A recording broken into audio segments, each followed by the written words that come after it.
The topic of today's hearing is the 2023 wildfire year.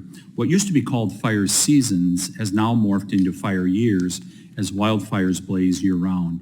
In the last 5 years alone, we have lost over 38 million acres of land to wildfire, a total area that is nearly as large as my home state of Wisconsin. Until recently, our country had never lost more than 10 million acres in a year, but we have now hit that ominous mark 3 times in less than a decade. Behind these statistics are lives tragically lost, homes and entire communities destroyed, wildlife habitat turned into moonscapes, and untold levels of air and water degradation. It is important that we recognize the immense suffering this crisis is inflicting upon Americans year after year. The people and communities on the front lines of these fires are not just statistics. Today we will hear a personal account of that devastation from Mayor Greg Boland, whose town of Paradise, California, endured the deadliest and most destructive fire in California history in 2018. 85 lives were tragically lost during the Camp Fire, and over 18,000 structures were destroyed. The posters behind me show the sobering devastation that this unprecedented crisis has caused and will cause again unless we drastically change course. We must also recognize the human impact this crisis is having on our nation's wildland firefighters. We must stop putting our brave wildland firefighters into unwinnable situations year after year as they are asked to fight increasingly severe fires. The mental, physical, and emotional, that is an important piece. It is also paramount that we provide the best tools and strategies needed to quickly and aggressively fight wildfires.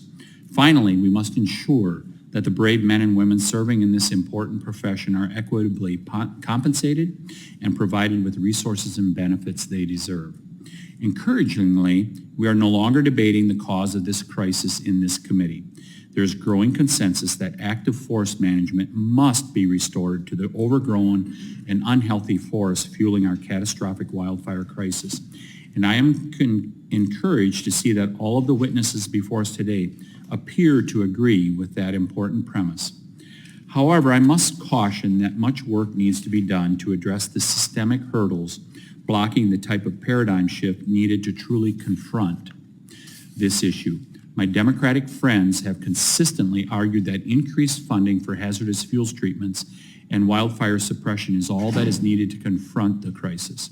I would like to encourage my friends to recognize the reality that the influx of funds provided to our forest management agencies have thus far failed to deliver the increase in pace and scale of fuels treatment that is truly needed.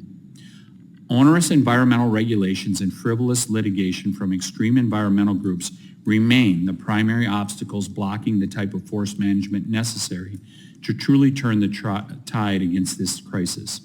The fact that it takes over 3 years to begin a mechanical treatment and over 4 years to conduct a prescribed burn on federal lands should demonstrate to all that our system is clearly broken, and funding alone will never overcome this. It is incumbent on us in Congress to provide the tools necessary to overcome the blockades that have unquestionably led us into this present predicament. I want to thank all of the witnesses for being here today. I look forward to this important discussion as we examine where we have been, what we can expect in the present, and where we need to go to truly confront this historic wildfire crisis.